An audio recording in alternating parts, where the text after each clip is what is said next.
And that's why in the next section, you're able to see that incredible balance because it has full body control and full body awareness.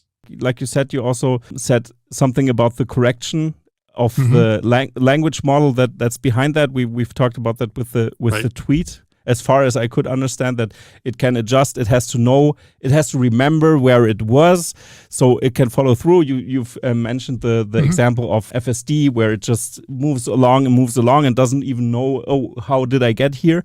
So the memory it has to be a new input to a loop, more or less like a loop. Okay, I know where I was, I'm here, and now it's going on and on. And then also, once it completes that task, it doesn't really care about it. It just kind of moves on to the next one. Exactly, The other things about is there's like no hesitation when it decides that it has to move or change somewhere else. So the decision-making ability is amazing, that it very rapidly changes. And I'm not surprised because you think about it, if you look at the FSD analogy, you're driving down the road and it has a clear goal in mind. You know, it needs to make it up to some other destination and it's going to be sticking in this lane and it's obeying the speed limit. And then suddenly a car veers into your lane and it knows immediately what to do to prevent that and get around and get back onto its goal. So it's the same thing that's happening, which is why, you know, it is version 12 in there making these same decisions. They've just been able to figure out how to kind of repurpose it for that, but it's almost the same architecture, the same decision making. And you see how rapidly it's just able to make that change. And remember, the FSD computer on board, I think, is using less than 100 watts in your car, and there's 2 socks in there. So it's able to make, you know, your Tesla driving around is able to do it in less than 100 watts.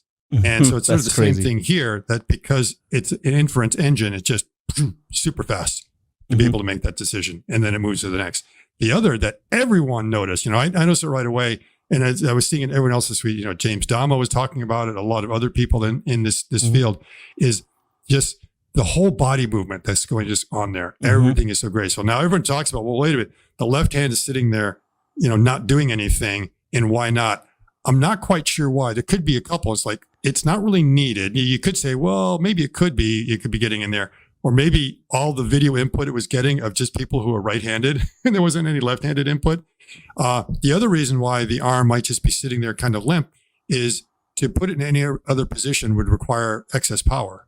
So it's almost like a power saving mode right there.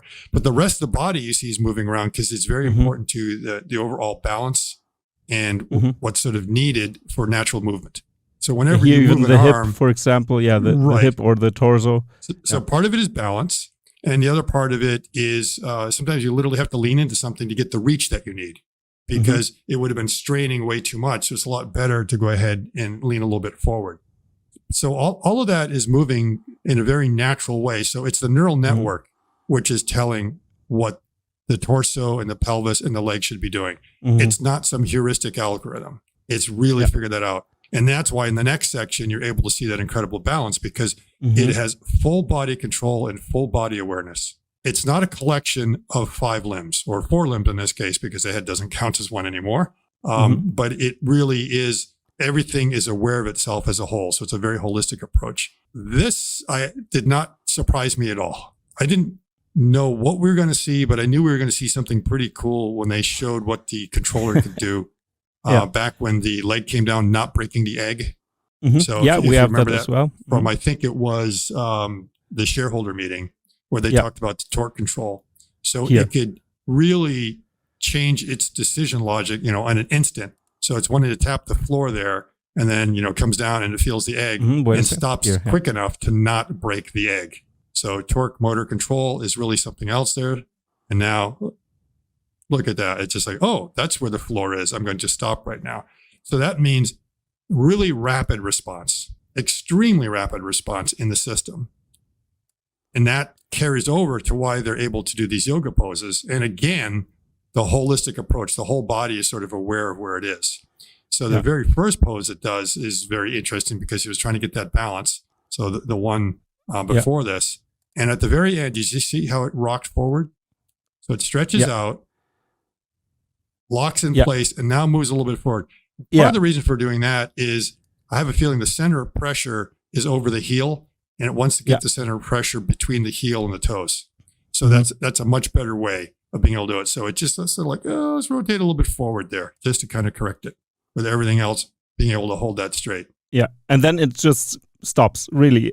Just stops, just able to hold that. Normally, when the motors stop, they don't like just stop. There's still usually current going through there to be able to hold the resistance against gravity and everything else. Some of them may have I notice there's a clutch in there. I don't think there's necessarily a brake, but I have a feeling they're still taking a little bit of power. Now, an industrial robot, when it's holding itself fixed in some location, especially with a heavy load, you might think it's locked in place. Some of them do have braking now for this reason. The old days, they didn't. You go out there and you could just hear those motors humming and everything going through there. And it really is like, when you're holding out a dumbbell like this in yourself and your muscles just start, you start seeing that in an industrial robot. It's like, and which is why now they actually have like brakes in those things, because they want to have like a power saving, that when the robot's in what they call the home position, they don't want to, if they power it off in the home position with a heavy payload, it might just go down like this. Like, no, they don't want that. They want it up there. So it's sitting there waiting, wasting electricity. So and then sometimes you'll hear a click and then it puts the brakes on, and then you'll hear an unlocking, and then it'll be able to move ahead. But I don't think Optimus has that necessarily. So, but you're not seeing any vibration. A lot of times, some control systems, when it's trying to hold a position like that, you see a little bit of vibrating. So it's great that it's just able to kind of hold the other positions while it rocks forward. Yeah, it rocks a little bit forward and backwards, but then it really suddenly, it's very subtle. That was the intent. I think while it was stretching out, you're going to be expecting that. I mean, that's just kind of physics playing out and how everything's moving back. And you're not balancing on your tippy toes, so it's not that critical. You got the whole bottom of your foot to be able to keep you that balance. The thing is, the weight is shifted such that it's more on the heel. That's what we would call your center of pressure. And you just want to move the center of pressure a little bit forward. So the control system is probably deciding rock forward just a bit. Yeah. And let's get that center of gravity more between there. Because, I think airline pilots understand on an aircraft, they have something called the static of margin, where, in between those things, your airplane is, the control system is stable.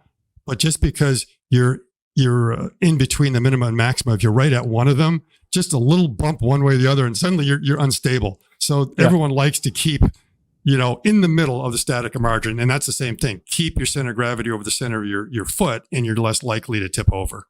And then the last move is very nice because of the side profile that you may not quite be seeing it here, but in order to do that move, the ankle has to bend a little bit to, I guess, to our right, to its left. So you see the leg is not straight up.